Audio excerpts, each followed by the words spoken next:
नमस्कार दोस्तों, मैं राजीव आप सभी का स्वागत करता हूं आपके अपने यूट्यूब चैनल जीके में आंखों में। दोस्तों, library science one liner question answer की जो हमारी सीरीज चल रही है, इसमें जो है हमने अभी तक जो है 3200 प्रश्नों को जो है कंप्लीट कर लिया है। अगर आपने उसे नहीं देखा है तो उसे भी जाके देख सकते हैं। इसमें जो है टोटल जो है 4000 समथिंग जो है प्रश्न है, 4000 से प्लस ही प्रश्न है। आपने देखा होगा पहले की भी वीडियोज़ में। तो इसे आप अगर पीडीएफ को लेना चाहते हैं तो मेरे टेलीग्राम ग्रुप पे जो है जुड़ के ले सकते हैं, ₹100 पे करके। मैं वहाँ पे बता दूँगा कि आपको कैसे मिलेगा। मात्र जो है ₹100 जो है इसकी कीमत रखी गई है, तो आप वहाँ से भी इसे जाके ले सकते हैं। दोस्तों, ये ऐसे प्रश्न हैं जो लाइब्रेरी साइंस के किसी भी एग्ज़ाम के लिए जो है इम्पोर्टेंस रोल प्ले कर सकते हैं। ज़रूरी नहीं है कि ये आरपीएससी या कर्मचारी चयन आयोग के लिए ही हो। ये जो है किसी भी स्टेट के लिए या सेट के लिए, यूजीसी नेट के लिए, सभी के लिए जो है इम्पोर्टेंट क्वेश्चन है। और साथ ही साथ हमारी ऑब्जेक्टिव क्वेश्चन आंसर की सीरीज चल रही है। उसकी प्लेलिस्ट मैंने आरपीएससी लाइब्रेरियन के नाम से बना दी है। इसकी प्लेलिस्ट मैंने जो है राजस्थान लाइब्रेरियन क्वेश्चन आंसर की बना दी है। इसे भी आप जाके विजिट कर सकते हैं। तो जो नॉन स्टॉप 100 क्वेश्चनों को जो है हम देखेंगे। अगर पसंद आए तो जो है दोस्तों के साथ जरूर शेयर कीजिएगा। तो चलिए स्टार्ट करते हैं। दोस्तों, एक चीज़ और कहना चाहूँगा, कम से कम लाइक तो जरूर कर दिया करिए यार। तो चलिए देखते हैं आज के इम्पोर्टेंट क्वेश्चनों को, 100 नॉन स्टॉप। तो हमारा पहला आज का प्रश्न है, एमरोल्ड कब से प्रकाशित हो रहा है? तो ये 1967 से। अगला प्रश्न है, एंट्रापी शब्द का सर्वप्रथम उपयोग जो है किसके द्वारा किया गया था? तो सैनन व बीमर के द्वारा किया गया था। अगला प्रश्न है, अंतर्राष्ट्रीय साक्षरता दिवस कब मनाया जाता है? तो 8 सितंबर को मनाया जाता है। अगला प्रश्न है, Times of India directory and year book including who's who किस प्रकार की निर्देशिका है? तो ये जो है सामान्य निर्देशिका है। अगला प्रश्न है, इफ्ला का मुख्यालय जो है कहाँ स्थित है? तो ये हेग में स्थित है। अगला प्रश्न है, भारत के प्रथम चलित पुस्तकालय की स्थापना हुई थी? तो 1931 में। अगला प्रश्न है, कोलन क्लासिफिकेशन में गोलाकार कोष्ठक का प्रयोग जो है किसके लिए किया जाता है? तो विषय विधि के लिए किया जाता है। अगला प्रश्न है, कोलन क्लासिफिकेशन के कौन से भाग में जो है बुक नंबर के फैसिट फार्मूला का प्रावधान किया गया है? तो ये भाग 2 में किया गया है। अगला प्रश्न देखते हैं, कोलन क्लासिफिकेशन के छठे संस्करण में जो है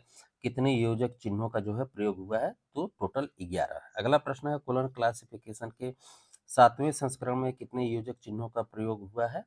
तो 14। अगला प्रश्न है, मास्टर रेफरेंस फाइल यानी कि एमआरएफ का प्रयोग किस वर्गीकरण पद्धति में किया जाता है? तो यूडीसी में किया जाता है। अगला प्रश्न है, डीडीसी के किस संस्करण को जो है स्टैंडर्ड एडिशन जो है कहा जाता है? तो 15वें एडिशन को कहा जाता है। अगला प्रश्न है, डीडीसी के किस संस्करण में जो है एरिया टेबल का प्रयोग जो है शुरू हुआ? तो 17वें संस्करण में। अगला प्रश्न है, आईएलए के द्वारा जो है मॉडल लाइब्रेरी बिल को जो है किस वर्ष प्रकाशित किया गया था? तो 1991 में।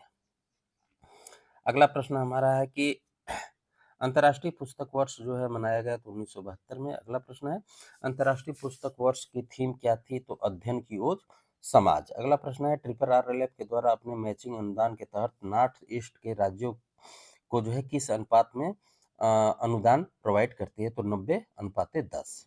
अगला प्रश्न है, ट्रिपल आरएलएफ के द्वारा जो है बेस्ट लाइब्रेरी अवार्ड जो है किसको प्रदान किया जाता है? तो राज्य केंद्रीय पुस्तकालय को। अगला प्रश्न है, ट्रिपल आरएलएफ जो है न्यूज लेटर की आवृत्ति क्या है? तो ये त्रैमासिक है। अगला प्रश्न है, ग्रंथाना किसकी अधिकृत प्रकाशन है? तो ये ट्रिपल आरएलएफ का। अगला प्रश्न है, ग्रंथाना की आवृत्ति क्या है? तो ये अर्धवार्षिक की है। अगला प्रश्न है, ग्रंथालय वर्गीकरण का व्याकरणचार्य जो है किसे कहा जाता है? तो डब्ल्यूसीबी शेयर्स को कहा जाता है। अगला प्रश्न है, श्रृंखला प्रक्रिया में विषय शीर्षक के निर्माण जो है कितने चरणों में जो है किया जाता है? तो 6 चरणों में किया जाता है। अगला प्रश्न देखते हैं, अगला प्रश्न है कि डीडीसी के प्रकाशन का स्वामित्व किसके पास है? तो ओसीएलसी के पास है। अगला प्रश्न है, पुस्तकालय का आधारशिला पुस्तकें हैं एवं पुस्तकालय व्यवसाय की आधारशिला जो है वर्गीकरण है, यह कथन किस विद्वान का है? तो ये शेयर्स महोदय का है। अगला प्रश्न है, सीसी में इम्पटी डिजिट जो है क्या है? तो 0 और 9। अगला प्रश्न है, सीसी में इम्पटी डिजिट जो है के रूप में जो है किसका प्रयोग किया जाता है? तो टीवी एक्स और जेड का। अगला प्रश्न है, द्वितीय पीढ़ी के कंप्यूटरों में आंतरिक मेमोरी के लिए जो है किसका प्रयोग किया जाता है, तो मैग्नेटिक कोर का। अगला प्रश्न है द्वितीय पीढ़ी के कंप्यूटर में किस भाषा का प्रयोग किया जाता था, तो मशीनी भाषा का। अगला प्रश्न है द्वितीय पीढ़ी के कंप्यूटरों की जो है क्षमता क्या थी, तो 100 किलो बाइट। अगला प्रश्न है हैरिस की वर्गीकरण पद्धति जो है कब प्रकाशित हुई, तो 1870 में। अगला प्रश्न है ISSN कितने भागों में विभक्त है, 2 भागों में। अगला प्रश्न है अर्नेट की संरचना जो है किस आधार पर की गई है, तो OSI मॉडल के आधार पर। अगला प्रश्न है इंटरनेट को जो है सुपर हाईवे किसने कहा है, तो अल्गोजर ने। अगला प्रश्न है भारत का पहला सर्च है, सॉरी सर्व नहीं है, ये सर्च खोज इंजन कौन सा था, तो आर्ची। अगला प्रश्न है इंस्पेक्ट क्या है, तो ये सारांशीकरण है। आगे है यूएस DOD का पूरा नाम क्या है, तो United states department of defence. अगला प्रश्न है प्रथम वर्गीकार किसे कहा जाता है, तो इसी रिचर्डसन को। अगला प्रश्न है McGraw Hill encyclopedia of science and technology का ऑनलाइन संस्करण क्या कहलाता है, तो एक्सेस साइंस। अगला प्रश्न हमारा है कि आक्स लाइब्रेरी एनीथिंग किसका प्रोग्राम है, तो ALA का है। अगला प्रश्न है इनफ्लिपनेट का प्रोग्राम शोध गंगोत्री जो है किसका उदाहरण है, तो रिसर्च इन प्रोग्रेस का। अगला प्रश्न है TKDL का पूरा नाम क्या है, तो ट्रेडिशनल नॉलेज डिजिटल लाइब्रेरी है। अगला प्रश्न 8 केंद्रीय मूल्य जो पुस्तकालय व्यवसाय से संबंधित है का प्रतिपादन जो है किसने किया था, तो माइकल गोरमैन ने। अगला प्रश्न देखते हैं राष्ट्रीय पुस्तकालय कोलकाता पुस्तकालय की जो है कैटलॉग का सूचीकरण के लिए जो है किसका उपयोग कर रहा है, तो AACR2 का। अगला प्रश्न देखते हैं वर्ल्ड डिजिटल लाइब्रेरी किसकी योजना है, तो LC और यूनेस्को का। अगला प्रश्न है DDC में फेस रिलेशन किस संस्करण से शुरू हुआ, तो 11वें संस्करण से। अगला प्रश्न है राष्ट्रीय पुस्तकालय मिशन का पुनर्गठन जो है कितने वर्षों में किया जाता है, तो 3 वर्षों में। अगला प्रश्न है लाइब्रेरी ऑफ कांग्रेस पुस्तकों का व्यवस्थापन के लिए किस कैटलॉग का कोड का जो है उपयोग कर रहा है, तो AACR सेकेंड फर्स्ट का। अगला प्रश्न है संदर्भ सेवा भारत में सर्वप्रथम किस विद्यालय में शुरू की गई थी, तो मद्रास विश्वविद्यालय में। अगला प्रश्न है कॉलेज लाइब्रेरियन पत्रिका का प्रकाशन कब से शुरू हुआ, तो 1978 में।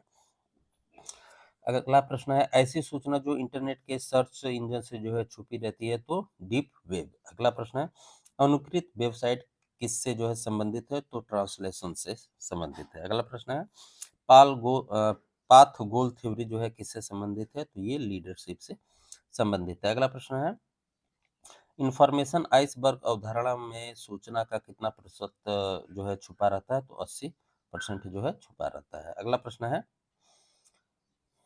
अल्टमेटिक्स शब्द का उद्भव जो है कब हुआ, तो 2010 में। अगला प्रश्न है विद्वत लेखों का जो है सोशल मीडिया पर प्रभाव जो है क्या कहलाता है, तो अल्टमेटिक्स कहलाता है। अगला प्रश्न है फ्रीक्वेंसी ऑफ पब्लिकेशन किससे संबंधित है, तो लोटका लॉ से। अगला प्रश्न है रेपोजिटरी सॉफ्टवेयर है, तो ई प्रिंट है। अगला प्रश्न है भारतीय क्लाउड सर्वर का नाम क्या है, तो मेघराज है। अगला प्रश्न है श्री नोट किस वर्गीकरण पद्धति से जो है संबंधित है, तो UDC से संबंधित है। अगला प्रश्न है रेमिफिकेशन से जो है क्या तात्पर्य है, तो एक विषय क्षेत्र का विभाजन और उप विभाजन। अगला प्रश्न है लाइब्रेरी शब्द का प्रयोग जो है सर्वप्रथम ऑक्सफोर्ड डिक्शनरी द्वारा जो है किस वर्ष किया गया था, तो 1374 में। अगला प्रश्न है भारतीय संग्रहालय अधिनियम जो है किस वर्ष लागू किया गया था, तो 1866 में। अगला प्रश्न इंपीरियल लाइब्रेरी का नाम जो है किस एक्ट के तहत जो है राष्ट्रीय पुस्तकालय किया गया था,